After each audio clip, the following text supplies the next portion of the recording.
En Île-de-France, le comité régional olympique et sportif, le CROSS, met à l'honneur le mouvement sportif et œuvre pour le développement et l'évolution du sport. Mais avec le confinement, la pratique sportive a été souvent mise à mal.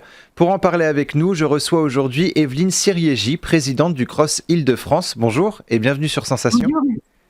Bonjour.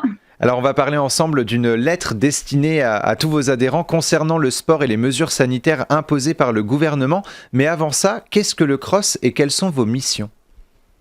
Alors nos missions, elles se résument en un mot, c'est surtout aider à ce que le sport se développe en Île-de-France et donc soutenir nos 84 ligues et comités régionaux qui œuvrent au niveau régional bien sûr, mais qui ont sous leur houlette les comités départementaux et bien sûr les clubs qui est donc la partie essentielle de notre structure puisque c'est du club que part l'ensemble du potentiel des jeunes qui est développé avec évidemment une extension sur des secteurs de santé bien-être, des secteurs de professionnalisation puisqu'on est aussi une grande source d'emploi dans les clubs et puis évidemment d'avoir un club fédéré qui porte les valeurs portées par l'olympisme et le sport en général qui sont l'excellence, le respect et l'amitié. Alors le 6 novembre, vous avez écrit une lettre à destination de vos adhérents. Vous y exprimez un grand regret face aux difficultés du confinement sur l'avenir du sport amateur. Le CROSS Île-de-France interpelle les différentes institutions afin de soutenir la pratique sportive. On rappelle que pendant une partie du confinement, les pratiques sportives en club étaient interdites. Quelles étaient vos demandes auprès du gouvernement ? Écoutez, nous, on s'est aperçu que le sport a été complètement oublié dès le départ de ce confinement. Ça a été un départ en septembre relativement timide, mais nous avions mis tous les protocoles en place, tous les protocoles sanitaires pour qu'on puisse justement reprendre nos activités, puisque vous savez que le mois de septembre, c'est quand même le début d'une saison sportive pour beaucoup de clubs, beaucoup de structures. Et les plans de communication avaient été faits, notamment avec l'application Mon Club près de chez moi, qui avait été mise en place justement pour aider l'ensemble de la population à pouvoir rejoindre le club au plus près de chez lui dans le sport qu'il souhaite faire. Et nous sommes aperçus qu'après un premier couvre-feu à Paris en petite couronne, qui a cassé la dynamique de la rentrée, c'est-à-dire quelques semaines après la reprise, on a eu un confinement qui a complètement arrêté le sport de manière drastique, c'est-à-dire en totalité. Et là, ça a été un risque important qu'on a ressenti, c'est-à-dire un risque tant pour la population qui avait besoin de ce sport parce que c'est nécessaire à la santé, au bien-être, à la vie sociale de chacune et de chacun. C'est vraiment en ce sens-là que c'est indispensable. C'est un élément essentiel de vie qui n'a pas du tout été entendu par le gouvernement. Et puis pour les clubs eux-mêmes qui ont déjà été touchés par le premier confinement, évidemment en fin de saison sportive dernière, et puis une baisse des licences qui a été marquée et qui s'affiche aujourd'hui entre 25 et 30% pour l'ensemble de nos ligues. En majorité, 75% de nos ligues ont déjà perdu plus de la moitié de leurs licenciés et puis très très peu sont restés à l'identique et les cas exceptionnels d'une montée de quelques degrés, j'allais dire, en nombre de licenciés. Donc c'est vraiment quelque chose qui a été très mal vécu, très mal compris. On s'est senti un peu les oubliés de l'ensemble de ces éléments de vie et la preuve en est, c'est qu'à l'heure d'aujourd'hui, on a encore beaucoup de personnes qui sont en difficulté de santé physique et psychologique et on voit bien que le sport est quelque chose d'important pour la vie de chacun et de chacune. Donc c'est quelque chose qui nous a paru extrêmement important de pouvoir lancer effectivement l'alerte auprès de tous ceux qui pouvaient être en position pour soutenir le sport.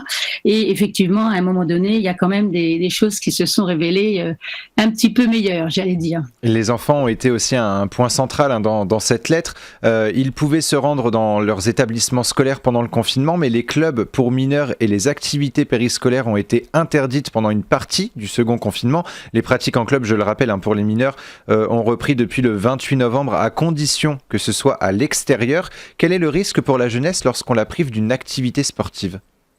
Écoutez, le risque pour ces enfants, c'est justement de ne pas pouvoir, comme chacun sait, se dépenser, c'est-à-dire voilà, possibilité de développer ce potentiel physique qui est le leur, justement pour un bien-être physique et un bien-être aussi moral. Et je crois que le fait de ne pas nous avoir fait confiance et avoir fait confiance aux enseignants, nous avons aussi des enseignants qui sont absolument diplômés au même titre que les enseignants de l'éducation nationale et qui pouvaient, avec les conditions sanitaires qui sont encore plus drastiques d'ailleurs qu'à l'école, puisque je rappelle, en ayant été moi-même professeur de PS pendant plus de 40 ans, que nous avons des classes qui regroupent de 30 à 32, 33 jeunes, alors que dans les clubs, les groupes sont bien moindres, c'est-à-dire qu'en général, c'est de 10 à 15, voire 20 maximum. Donc, on était sur des groupes bien moins nombreux et les professeurs et les entraîneurs qui sont à la tête de ces groupements du sport amateur sont tout à fait habilités à pouvoir justement respecter les conditions sanitaires et on n'a absolument pas compris comment on pouvait autoriser le scolaire et le périscolaire et interdire les clubs à reprendre au moins pour les moins de 18 ans, c'est-à-dire pour tous les mineurs, justement entre 17 et 19 heures pour garder l'école de sport de chaque discipline, mais au moins garder les écoles de sport pour nos plus jeunes et leur maintenir une santé, encore une fois, une santé qui est bien nécessaire et bien naturelle à l'âge où le développement des enfants est au maximum, justement entre 5-6 ans et 18 ans. Et vous l'avez dit de toute façon hein, dans votre lettre, il faut faire confiance aux encadrants au même titre que le gouvernement fait confiance aux enseignants dans les établissements scolaires.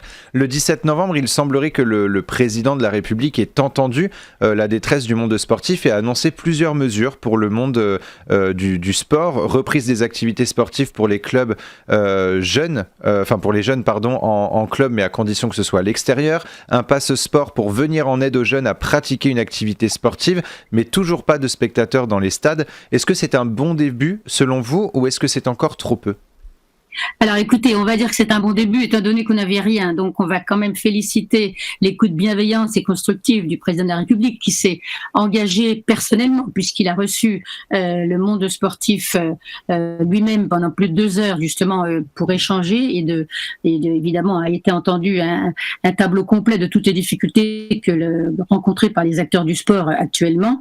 Et c'est vrai qu'on a quand même eu des avancées qui sont à saluer, mais évidemment qui sont insuffisantes puis comme vous venez de le rappeler, sont autorisés pour l'instant que les mineurs à reprendre une activité individuelle ou collective, mais exclusivement en plein air. Donc ça banalise encore tous les sports d'intérieur et les sports qui sont comme les piscines ou tout ce qui se passe en gymnase. Les majeurs, évidemment, ne peuvent pas reprendre l'activité sportive non plus, sauf à titre individuel et encore dans les espaces extérieurs libres.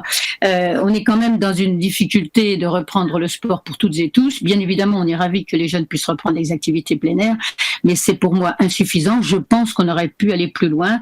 Encore une fois, nous avions mis les conditions sanitaires extrêmement drastiques. Chacun a fait les efforts nécessaires pour qu'on puisse avoir les mètres carrés suffisants de distanciation, les gels hydrauliques, les masques, tout a été prévu et on trouve que c'est quand même insuffisant, bien que je réaffirme que je salue cette avancée. Je salue aussi le passeport qui va être quand même engagé sur un montant de 100 millions d'euros, qui est quand même pas négligeable, qu'il faut souligner, avec une aide aux familles justement pour aider les enfants à reprendre dans les clubs, pour soutenir le retour des jeunes à la pratique sportive, mais en même temps en soutenant la réinscription ou la réinscription de ces jeunes dans le mouvement sportif fédéré qui est représenté par les clubs évidemment qui sont présents dans toutes les communes franciliennes en particulier, mais évidemment sur toute la France.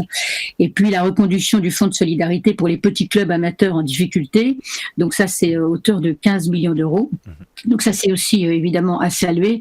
Et puis, je pense qu'une campagne de communication prévue par le gouvernement va être évidemment indispensable pour promouvoir le retour à la pratique du sport au bénéfice de tous, mais surtout de la santé de tous, parce que on attend évidemment avec beaucoup d'impatience le retour de ces personnes qui vont se réinscrire auprès de nous. Et on a déjà, nous, prévu un plan de relance qui sera adapté à l'accueil des personnes qui auront été confinées, qui n'auront pas eu d'activité régulière comme elles avaient l'habitude de l'avoir. Et justement, il va falloir qu'on redouble aussi de vigilance et d'accompagnement pour reprendre des activités en douceur pour la plupart et surtout avec beaucoup de précautions parce qu'on se rend bien compte que les personnes sont en attente de revenir. On est très souvent sollicité par des parents, par des adolescents pour que justement ils puissent revenir auprès de nous pour avoir cet accueil qu'ils attendent et surtout reprendre une vie, encore une fois, dans les clubs. C'est une vie évidemment sportive, mais pas que.